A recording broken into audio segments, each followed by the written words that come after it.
اسے گود میں لیا جس کا بھی بچہ حافظ قرآن ہو گیا۔ اللہ کی رحمت نے اسے گود میں لیا۔ آپ حضرات کی محبت سے بولو سبحان اللہ۔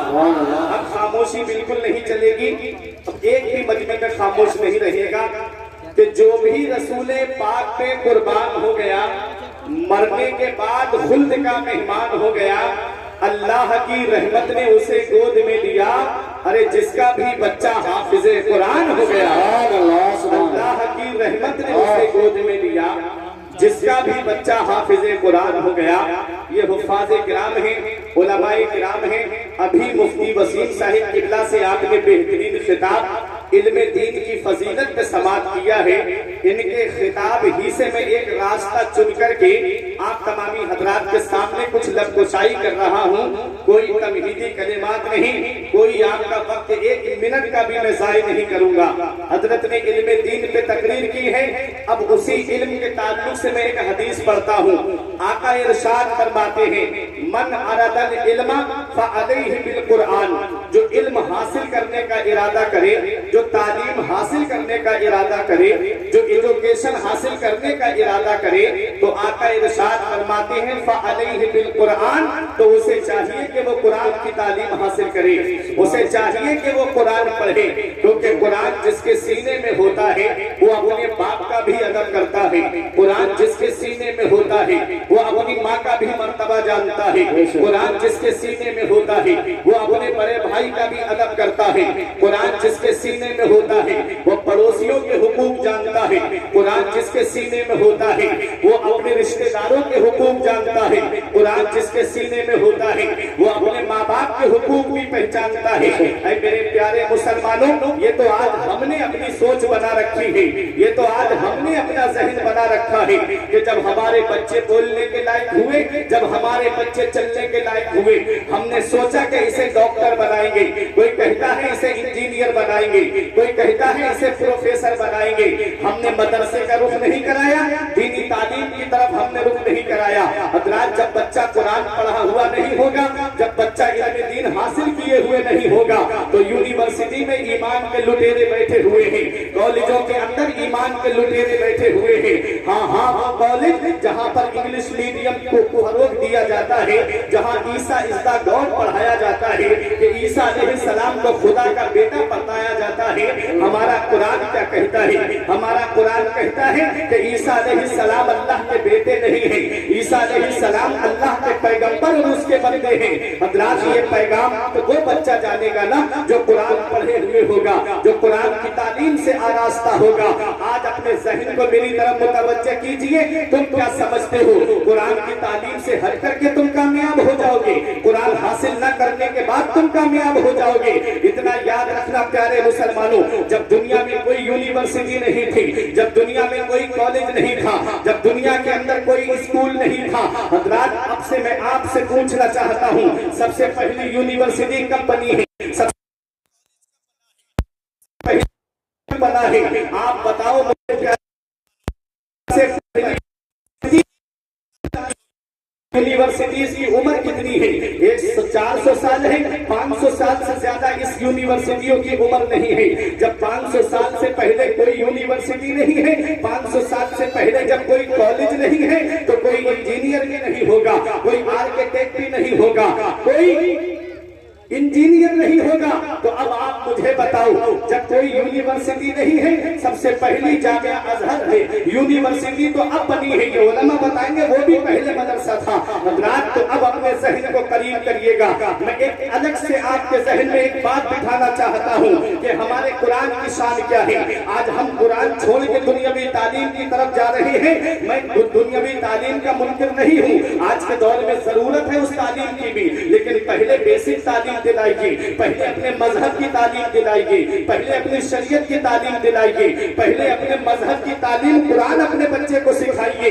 اس لیے کہ اے میرے پیارے مسلمانوں، 400-500 سال پہلے جب کوئی یونیورسٹی نہیں ہے تو کوئی آرکیٹیکٹ بھی نہیں ہوگا، کوئی انجینئر بھی نہیں ہوگا۔ تو اب آپ مجھے بتاؤ یہ تاج محل بنانے والا کون ہے؟ یہ قطب مینار بنانے والا کون ہے؟ یہ دہلی کی جامع مسجد بنانے والا کون ہے؟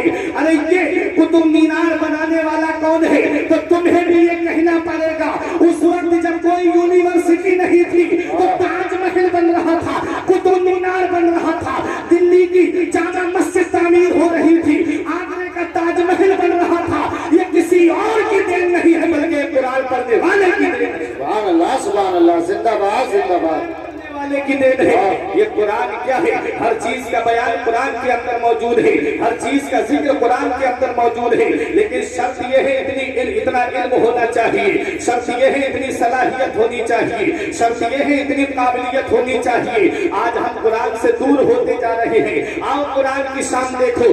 امام غزالی کا نام آپ نے سنا ہوگا، یہ وہ حضرت امام غزالی ہیں، حجت الاسلام جن کا لقب ہے۔ ان سے ایک غیر مسلم نے پوچھا تھا، اے امام غزالی ذرا یہ تو بتائیے، میں نے قرآن پڑھا ہے، میں نے قرآن کے اندر پڑھا ہے کہ ستاروں کی چال کا ذکر ہے، اور ستارے جو چلتے ہیں وہ دو انداز میں چلتے ہیں، ایک مثبت انداز میں چلتے ہیں، دوسرا منفی انداز میں چلتے ہیں، ایک سیدھی چال چلتے ہیں، دوسرا الٹی چال چلتے ہیں۔ تو یہ جو ستارے آپ آسمان میں دیکھتے ہو، یہ ستاروں کے چلنے کا ذکر قرآن کے اندر آیا ہے۔ تو امام غزالی سے پوچھ رہا ہے، کون پوچھ رہا ہے؟ نعرہ رسالت، علماء اہل سنت، مسلک اعلیٰ حضرت حضرت علامہ مفتی بلال صاحب قبلہ، حضرت علامہ مفتی بلال صاحب قبلہ، علماء اہل سنت، مسلک اعلیٰ حضرت، نعرہ تکبیر، نعرہ رسالت۔ ماشاءاللہ، دیکھیے اللہ آپ حضرات اپنی جگہ آرام سے بیٹھے رہیں، استقبال کرنے کے لیے علماء کرام تشریف فرما ہے۔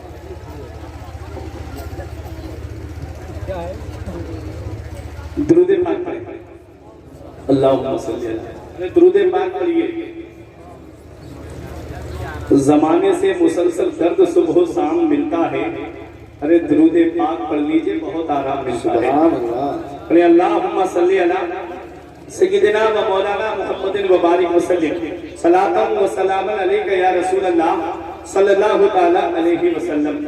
حضرات ذہن میری طرف کیجئے، توجہ میری طرف دیجئے، ایک جملہ بھی مس ہو گیا تو پوری تقریر کا مفہوم آپ کے ذہن سے نکل جائے گا۔ حضرت علامہ مفتی بلال صاحب قبلہ کی آمد ہو چکی ہے، بڑے اچھے دوست ہیں میرے، بڑی محبت فرماتے ہیں، بڑی شفقتیں ہیں ان کی۔ آپ دیکھیں، توجہ دے میری طرف، قرآن ہے کیا؟ امام غزالی سے غیر مسلم پوچھ رہا ہے، مسلمان نہیں بلکہ غیر مسلم، کہتا ہے اے امام غزالی ذرا آپ یہ تو بتائیے، ہم نے قرآن کو پڑھا ہے اور ستاروں کی چال کا ذکر ہم نے اس میں پڑھا ہے۔ امام غزالی حیرت سے دیکھنے لگے، یہ مسلمان نہیں ہے، غیر مسلم ہے، اور یہ قرآن پڑھنے کی بات کر رہا ہے۔ یہاں روک کر کے آپ کو ایک بات بتاؤں، یہی مراد آباد کی سرزمین ہے، یہاں پر ایک اللہ کا نیک بندہ آرام فرما رہا ہے، جسے دنیا والے صدر الافاضل علامہ نعیم الدین مراد آبادی کے نام سے جانتے ہیں، جنہوں نے قرآن پاک کی تفسیر خزائن العرفان لکھی ہے۔ آؤ ذرا اس شخصیت کو آپ دیکھیں، ان کا مناظرہ ایک آریہ سے ہوا تھا۔ وہ آریہ کہتا ہے اے علامہ آپ ہم سے مناظرہ کرنے آئے ہو، ہمیں تمہارے قرآن کے 14 سپارے زبانی یاد ہیں، کیا تمہیں ہماری کتاب کا بھی کوئی ورق یاد ہے؟ کیا تمہیں ہماری کتاب کا بھی کوئی پاٹ یاد ہے؟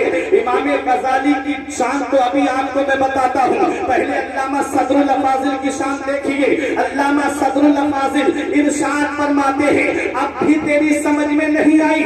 آریہ کہتا ہے نہیں سمجھا۔ فرمایا یہی تو میرے مذہب کی سچائی ہے، یہی تو میرے قرآن کی سچائی ہے، ارے یہی تو میرے قرآن کی شان ہے۔ ارے جو اپنے تو اپنے رہے، غیروں کے بھی دل میں جگہ بنا لیتی ہے۔ تیرے قول کے مطابق تیری کتاب کو آئے ہوئے کئی سو سال گزر گئے ہیں، تیری کتاب ہندوستان کے باہر نہ جا سکی۔ آپ گیتا کو دیکھو، ہندوستان کے باہر نہ جا سکی۔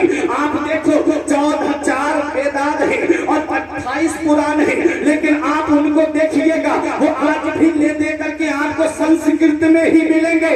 ہمارے قرآن کی شان تو آپ دیکھیے، وہ کتابیں ہندوستان کے باہر نہ جا سکی۔